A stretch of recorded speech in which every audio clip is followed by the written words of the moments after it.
Come along with me, and I know you'll see that a song changes everything.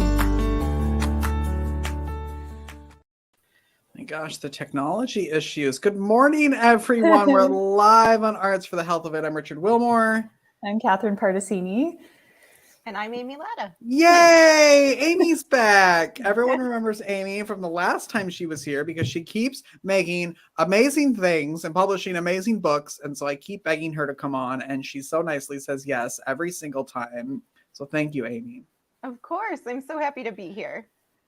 Amy has the best, well thought out book that everyone needs to get for themselves, for people in their lives, and it's called Doodle Everything, and it's right there.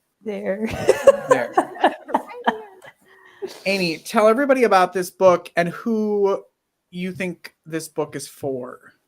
Sure. So this is Doodle Everything, like you said, and the idea behind it is we just wanted to have some fun with drawing.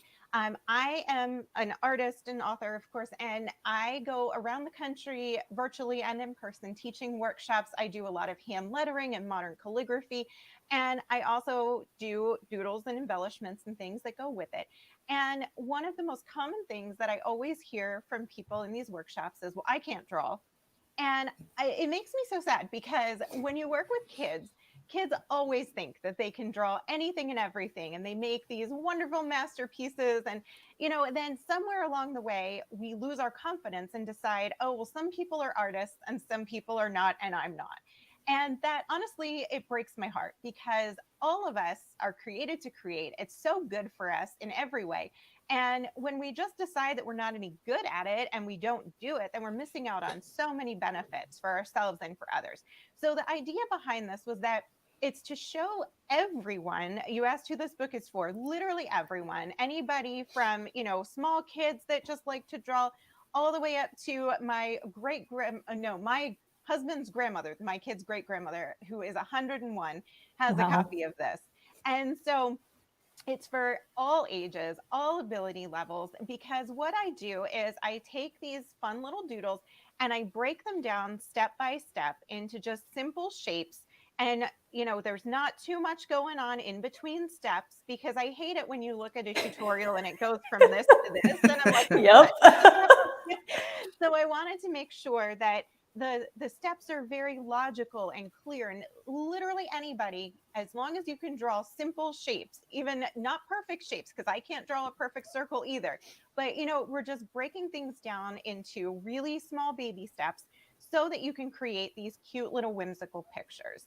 And I think the fact that they are just doodles gives us the freedom that they don't have to be perfect. This is not how to draw a realistic portrait by Amy Latta, because you don't want me writing that book. I can't draw a realistic person to save my life, but I can draw a flamingo inner tube, and I can draw a fun little football, and I can draw a cupcake for a birthday card and a little bird, or I can draw things for gift tags and handmade cards.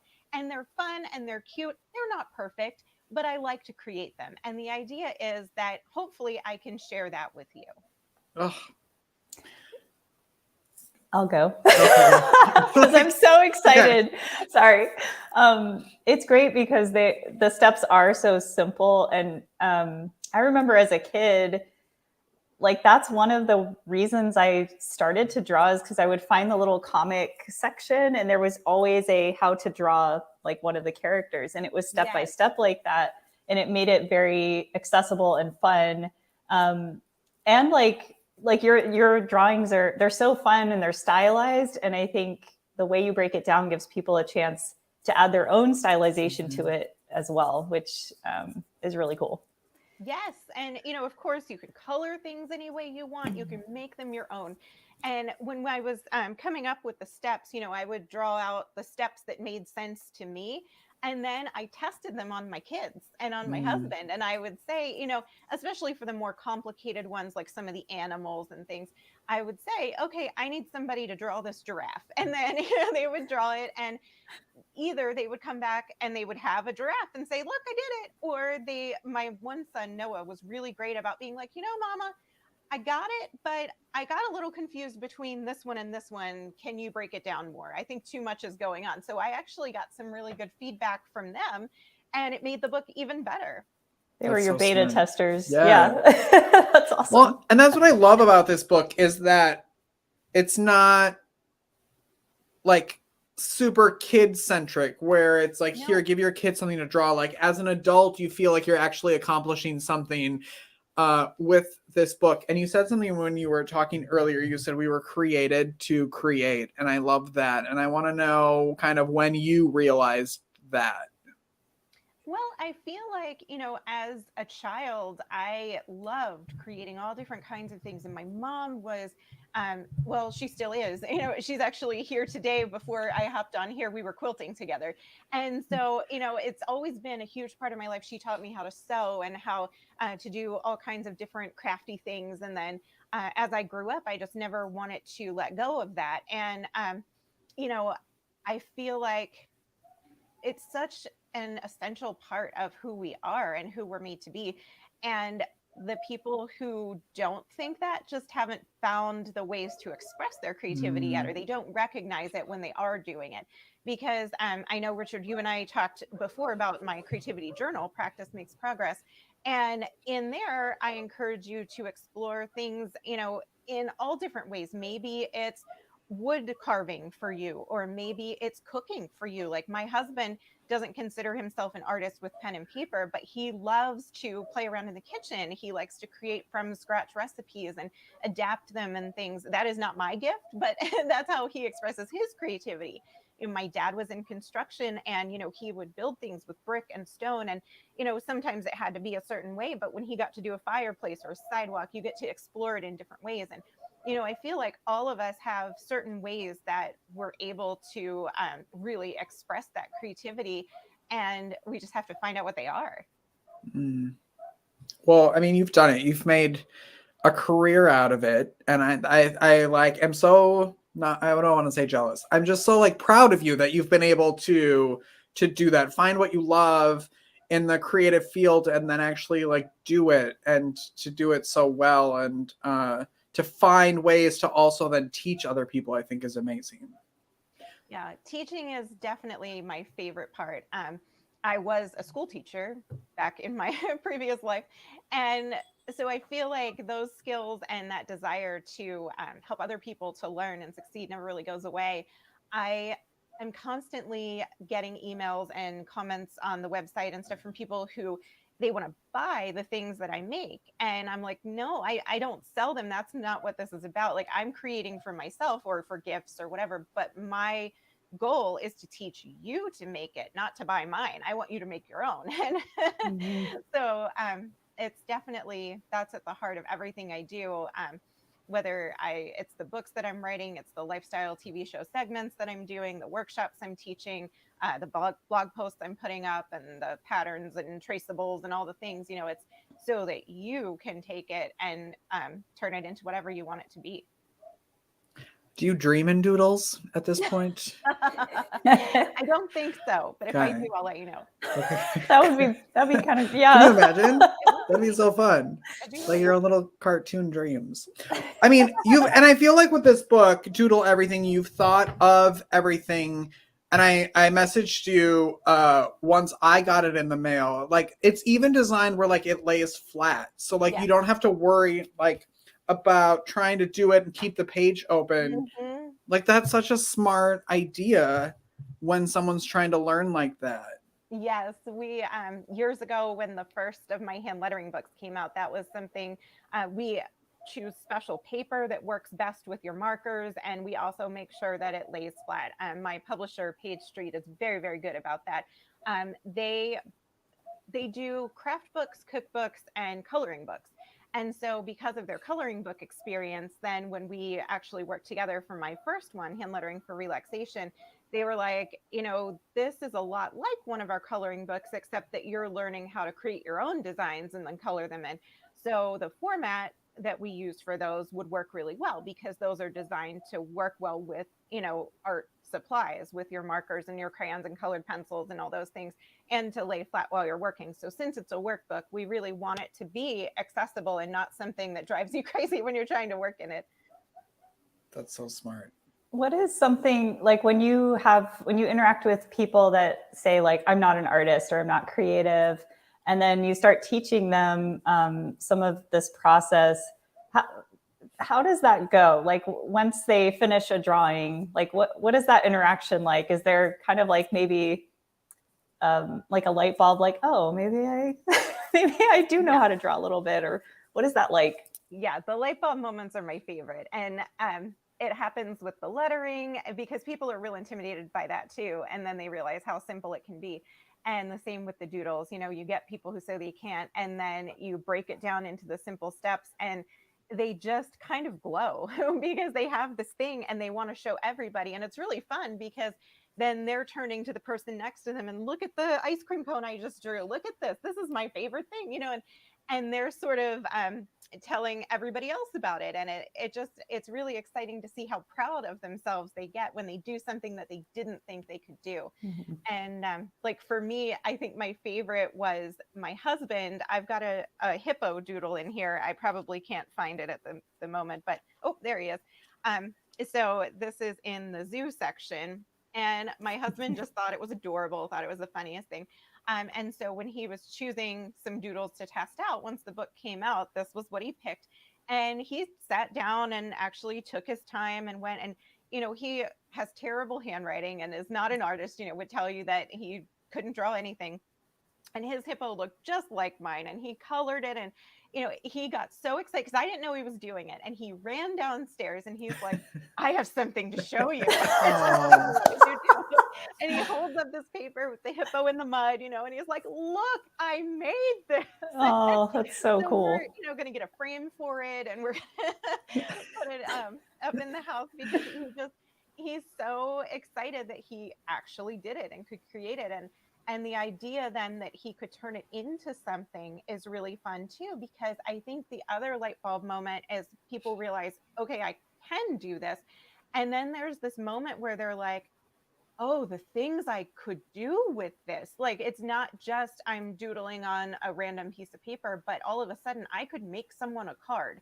I could decorate a gift bag. I could draw something and frame it and give it as a gift. I could, you know, make a gift tag for something. And so when you start realizing that, okay, it's not just something I can do, just, okay, look, I did this, but I could give it away, or, you know, I can display it.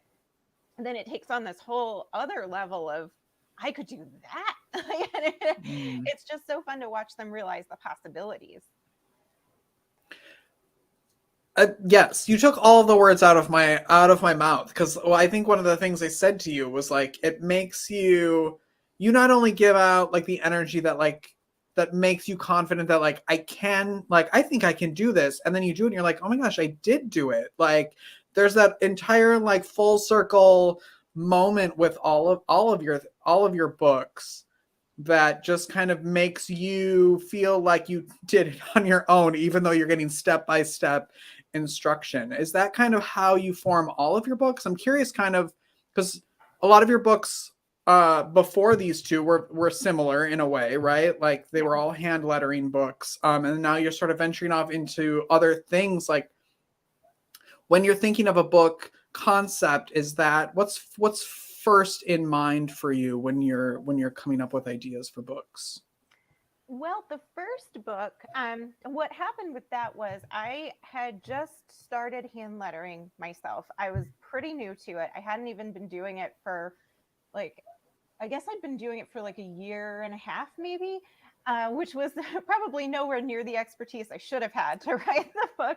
But what happened? But the confidence was there, and that's all that matters. Yeah, That's right. the desire was there. Yes. And so what was happening, honestly, was hand lettering was just exploding in popularity because people were starting to see it on Pinterest. And, you know, it was kind of the artistic community's response to everything going so digital and being all about graphic design and fonts. And, you know, there was this group of artists who kind of grassrootsy. We're like, we're not going to lose handwriting. Like kids aren't getting taught cursive, and what's going to happen? We're going to lose the art of handwriting. So let's bring it back. But we knew that kind of the metal tip, hard nib pen, calligraphy pen, like people are intimidated by that. It's not necessarily something people see as a modern art form. We think of, like olden times people doing calligraphy, and it's not so much a today thing.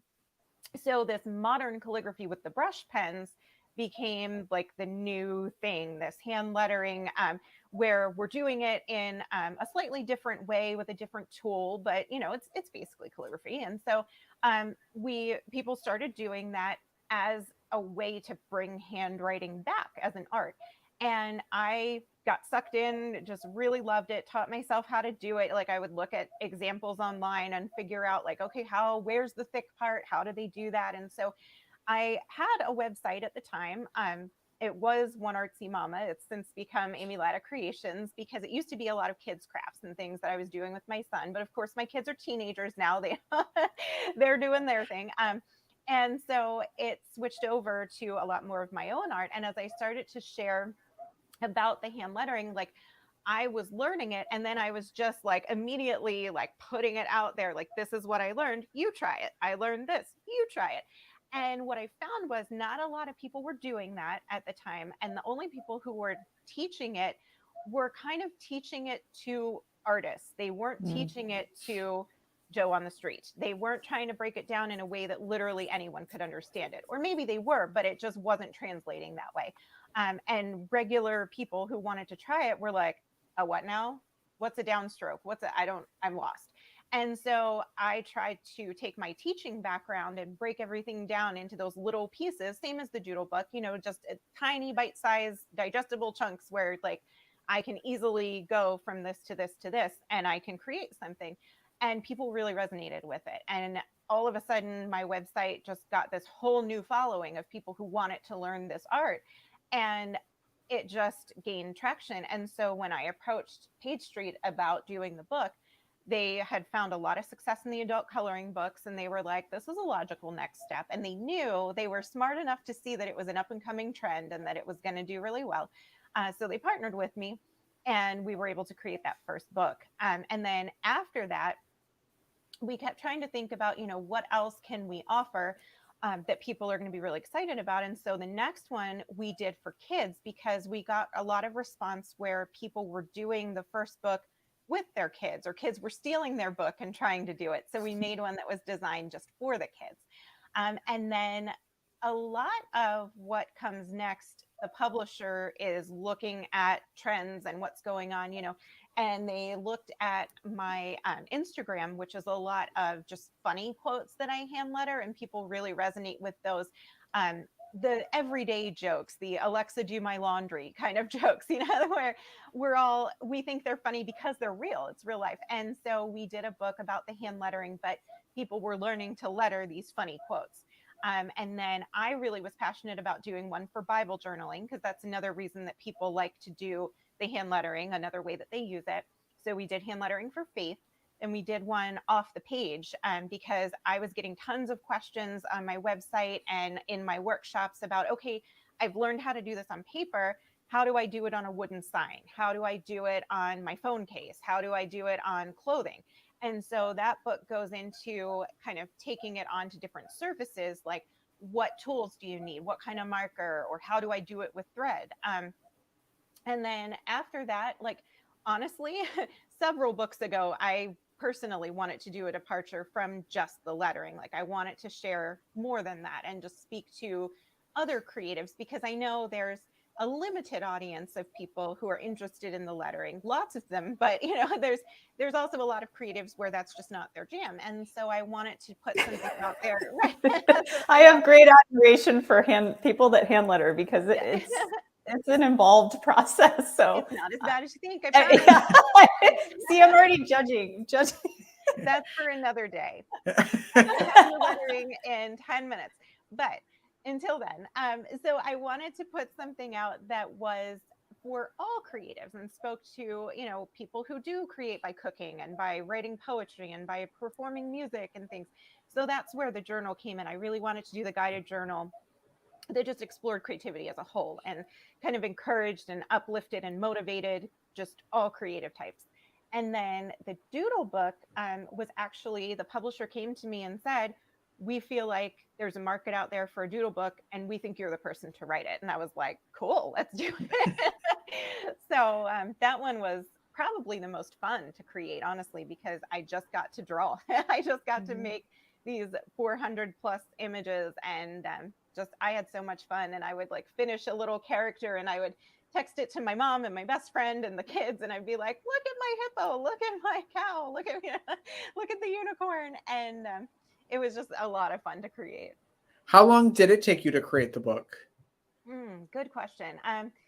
On my end, probably 3 or 4 months, and then it goes into the editing process, and then it'll come back to me, and I have to do content edits, and then they do the like grammar edit stuff, and then I always get really mad because they take out my Oxford commas.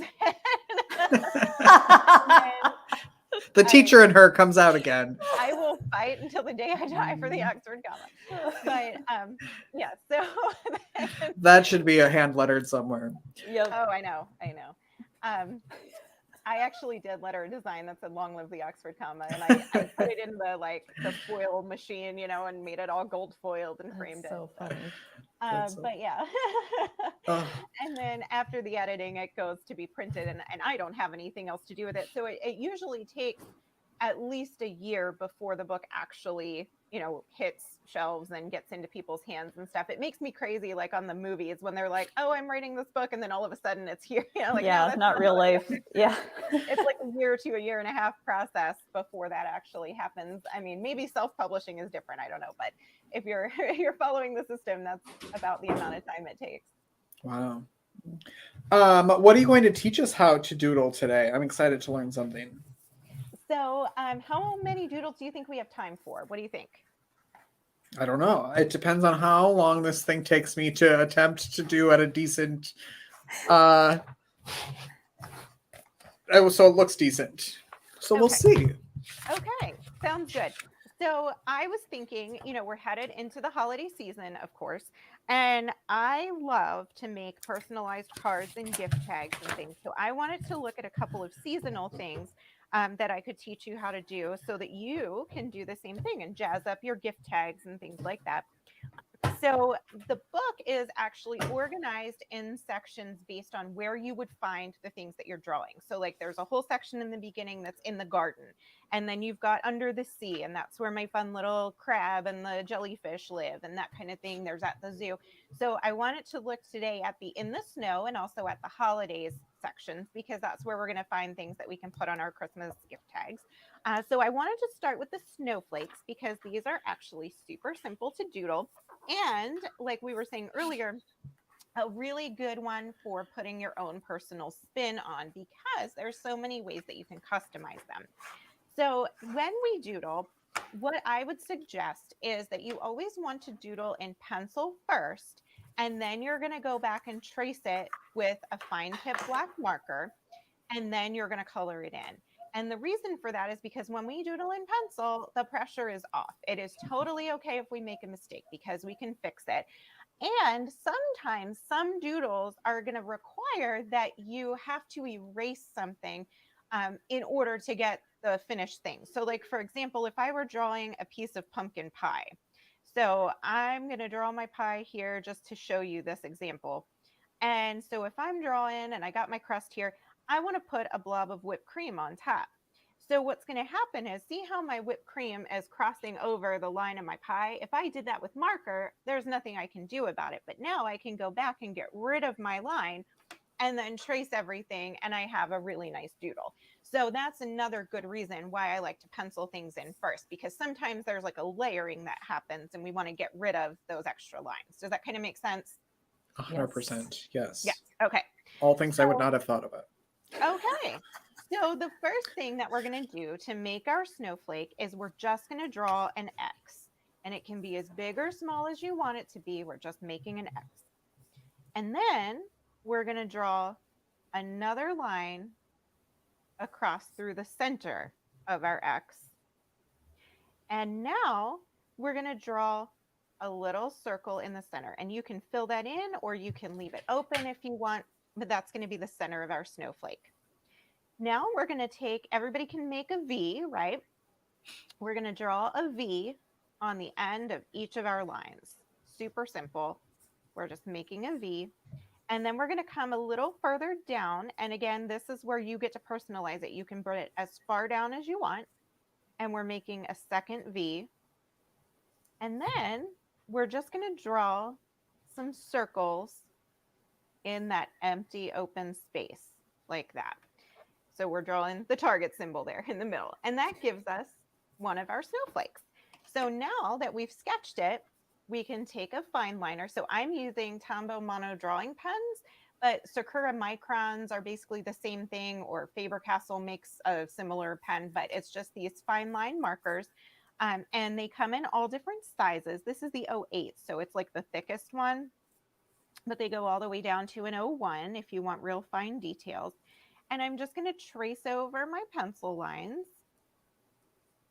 And if you're not exactly on your pencil line, it's totally fine. The pencil lines were just your sketch to guide you a little bit. And we're tracing. We've got our circle in the center. We've got our circles here. And again, don't worry about making a perfect circle because no one can. So yours isn't, mine's not, it's fine. These are, the point is that they're doodles. They're not graphically produced. They're not made by a machine or a computer. They're made by our hands. And there is a snowflake. Oh, I made mine with a colored pencil. That's fine. This is what happened. I started with a black one, and then I was like, no, I want it to be blue. Oh, And so we there, just you have a went over snowflake. there. Done. Yes. Catherine, what did you do?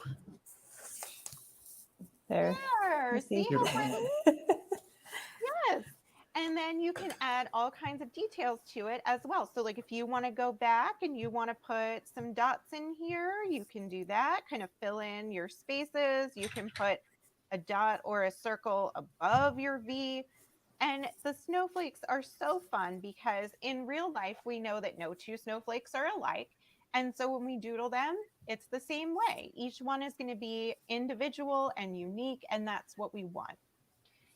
And then there's another version of a snowflake that I put in here just to give you another idea for what you can do. For this one, I'm actually going to draw mine with the marker so you can see it a little better as I draw. But we're going to make our X again, which is a good place to start. And then we're just going to put a cross or a plus sign through it. And that's going to give us our branches of the snowflake. So just an X and a plus.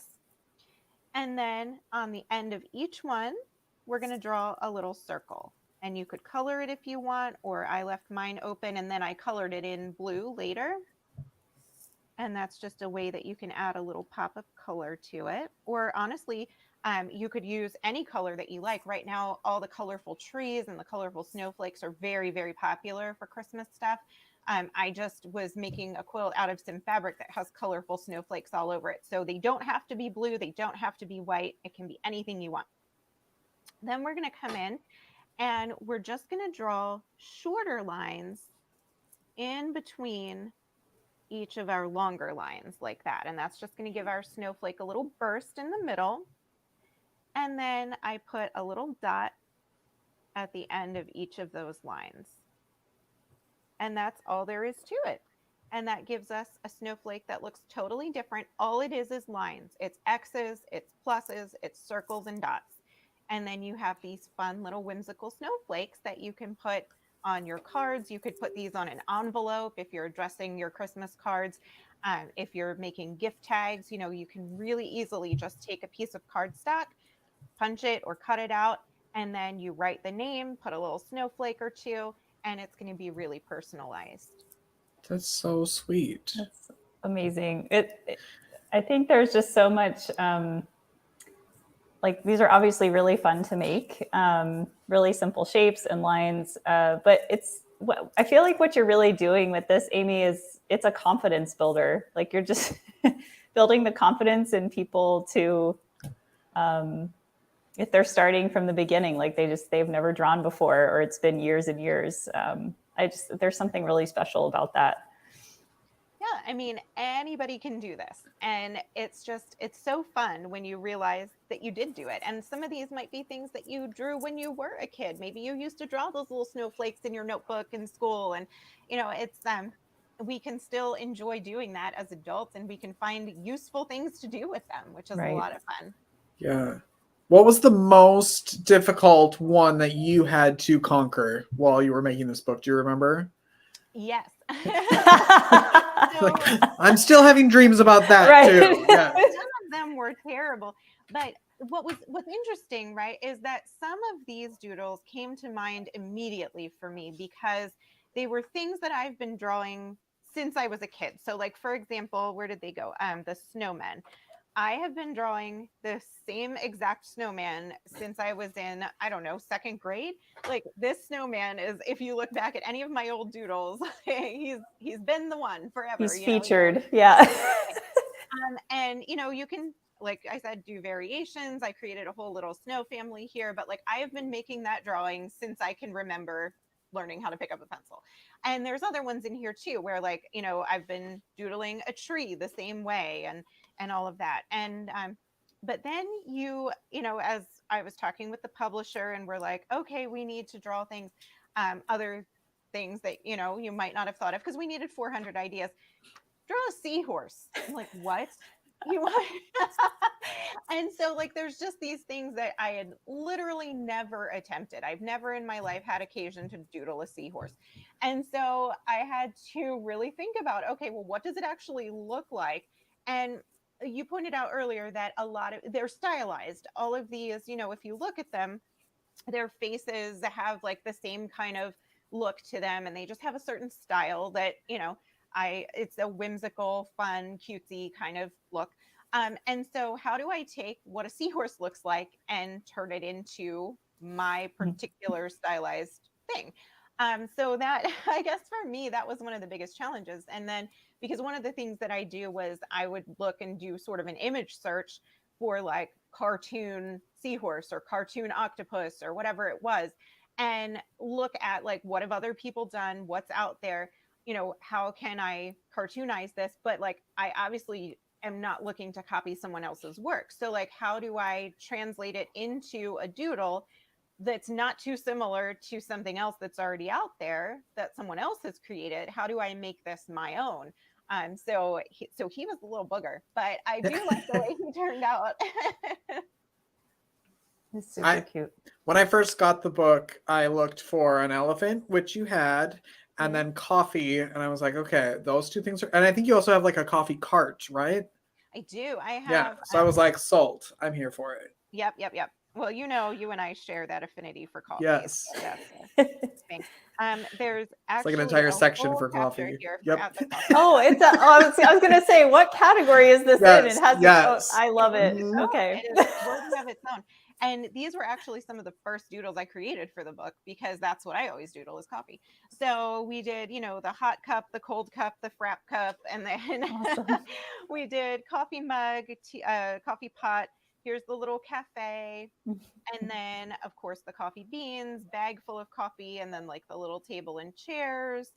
And then also, I have a good friend who drinks tea, and so she's like, what about the tea people? So the tea people, but it's still at the coffee shop. And we did the little teapot, the tea kettle, the lemon slice. And then, of course, you have your little snacks that you would find at the coffee shop as well, your croissant. So everything and anything that you would find at your local favorite spot. It's such a like brilliantly thought out book with also like some twists in there of like, oh, I didn't know I like the lemon slice. Like, who would think of that while they're doing all of it? And they're like, oh, duh, I would of course need a lemon slice for my tea. So I love the entire thing. It's such a great idea, Amy. Thank you. The hardest part was figuring out how to organize it. I bet.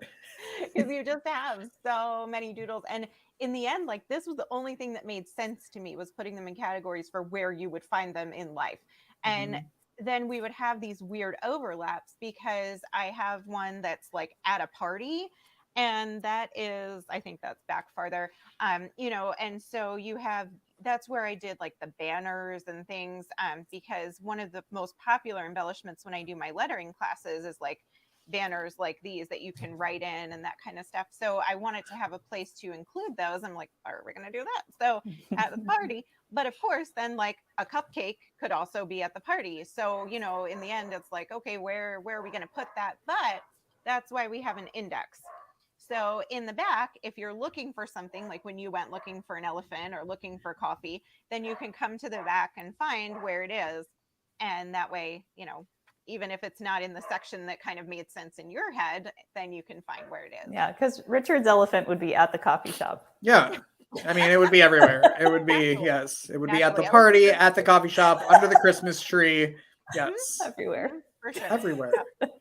Eating that pie, 100%. Yes, exactly. Yeah, this is the at home. And so that's where the cat and the dog are. It's where And the furniture elephant. is, that kind of stuff, your vase of flowers. And yeah, kind of, that was sort of a catch-all category, was the at home. I think we could have probably done a lot more there, but It's so fun. I could like sit here and do these all day with you. Like they're just so, it's relaxing, but it's also exciting to like see how it's going to turn out and make it your own. It's such a great book. thank you. Welcome. What is the best way for people to connect with you, to find your book? Tell our listeners how they can find you. Of course. So I have a website, amylattacreations.com.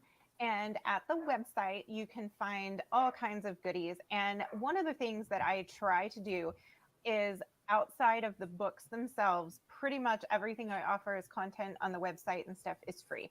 I know I personally get really frustrated when I'm looking for stuff and then there's always a paywall. Like when I'm looking for quilt patterns, because that's my new obsession right now. And I'm like, oh, I don't want to pay $12 to learn how to do that, you know? And of course, I'm the one that's always like, well, I can figure that out. Like, oh, I don't need to pay for that. Yeah, exactly. And then I end up going and paying $12 anyway. But I have on my website, there's across the top, there's a menu bar that will take you to all kinds of things. I don't have a ton of the doodles on there at the moment, but I do have the hand lettering free printables and practice pages. I also have tons of other project tutorials, all kinds of crafting things for the holidays, ideas that you can make, DIY gifts, DIY home decor.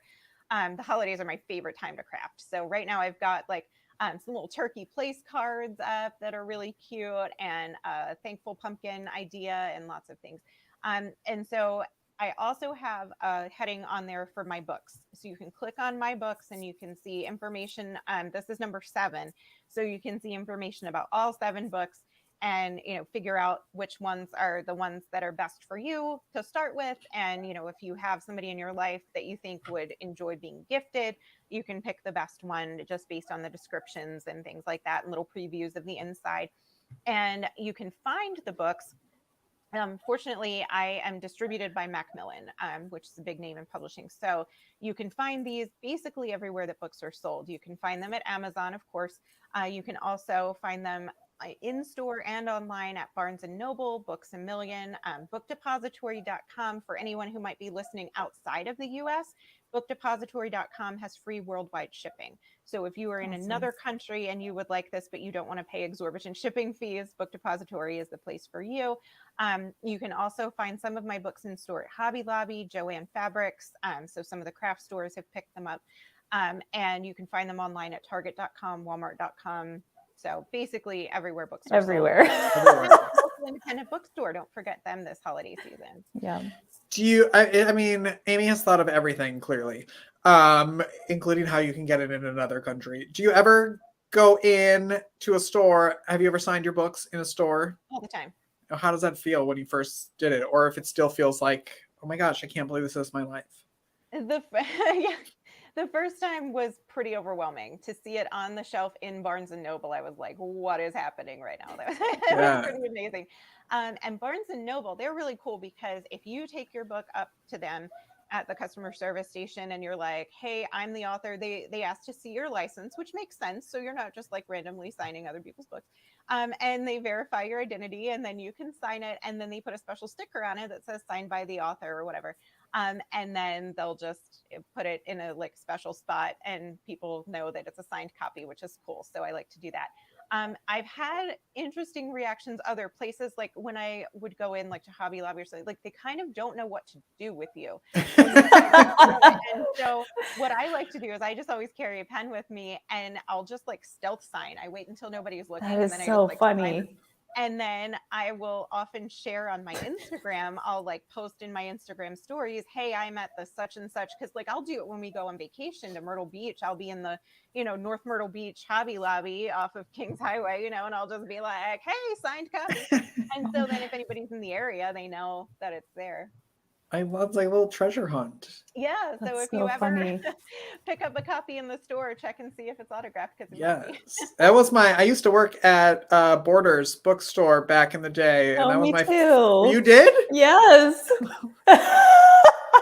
We're so old, Richard. We're so similar, which is very scary for you probably. But my favorite thing was when authors would come in and you'd get to meet them and talk to them, Yeah. and they'd sign it, and a little crowd would. Oh, it was so fun. was really Yeah, I'm I so glad feel you do like that. bookstores are prepared for that, and they're very excited about it, really Yes. jazzed to meet the author, and they'll take your picture and do whatever, and promote it, and that's fun. And then I feel like other stores where books aren't like the thing they sell, when you're like, hi, I wrote this book that you have in your marker section, and they're just like, what?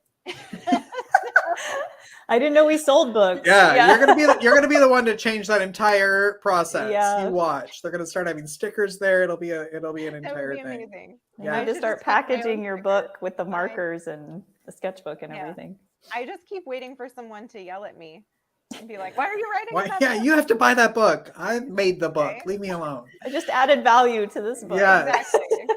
Oh, This Amy, was so fun. I know I could talk to you all day, and I told you that we'll only take 30 minutes of your time, but here we are. So I'm gonna let you go, but I want to hear more at some point about your new quilting adventure. Oh my gosh. It's so fun. And I know you're coming up with some great stuff. If you don't follow her on Facebook and Instagram, make sure you do.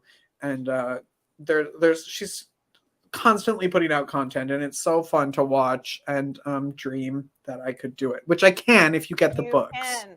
I promise. Yes. Doodle Everything is the new book. Yes.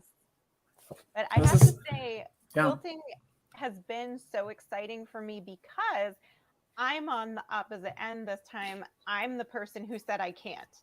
Because anytime people would ask me, what kind of crafts do you do? I would always say everything but quilt. Because to me, it always seemed like you had to be so precise and perfect, which I'm not. And you had to do a lot of math that I don't want to do. And so I always felt like that was the one like unattainable thing. And I partnered with Missouri Star Quilt Company to teach people how to letter and doodle with their fabric markers on things that they could put onto their quilts, and how you could make these really special projects that incorporate your own handwriting. And I went out there to film some videos with them, and we made a deal, like, I'll teach you to do this if you teach me how to do what you do. And they did. And they did exactly what I usually try to do, which is break it down as simple as possible. The person that taught me, Liz, was fantastic. And she was like, okay, now sew a straight line. Like, I can do that. And I feel like it's so much simpler than I thought it was. And again, like, then I'm in that light bulb moment where I'm like, I can make all the things. And so now that's what I'm doing, is like, I'm just going out and like, I'm trying to quilt literally everything. And so it's kind of been really fun for me to be on the flip side of the process and be that person that I usually am trying to reach out to. Because you'll learn something that way. Exactly. About how to do it. There's a great photo that she shared of her dog, one of her dogs, sitting gosh, yes, on yes. the pattern of her quilt on the floor. And it's just like Oh. real life. Real life. Yes, I was trying to lay it out, all the pieces, and he just like right there. She has a beautiful studio and then a dog sitting on her on her pattern. So it happens to everyone. It sure does, especially when you have a puppy. Yes. And I'll say this a million times until it happens, but whoever needs to hear this, that Amy needs her own show to teach all of us how to do all the amazing things she's learning. I'm just saying, throwing that out there. One day, and then she'll stop coming on our show because she'll be too busy making her own. Untrue. Amy Latta, thank you so much again for stopping and hanging out with us again. It's always a Anytime pleasure. you're doing something awesome, which you always do, please come back and teach us how to do it. My pleasure. Thanks, Amy. Make sure you are subscribing wherever you're watching or listening to this, and make sure you keep creating, everyone, okay? Okay. Thanks for watching. Thanks for listening. Bye-bye. Bye. Thank you for listening to Arts for the Health of It. This episode is produced by Hearts Need Art, creative support for patients and caregivers, and hosted by Richard Wilmore and Catherine Particini. You can support the show and help others learn about the healing power of the arts by visiting heartsneedart.org. The views expressed on this podcast do not necessarily reflect the views of Hearts Need Art, their staff, board members, or other affiliates. All content is created for informational purposes only. This podcast is not intended to be a substitute for professional medical advice or to diagnose and treat any health condition. Always seek the advice of your physician or other qualified health professional with any questions you may have regarding a medical condition. Never disregard professional medical advice or delay in seeking it because of something you've heard on this podcast.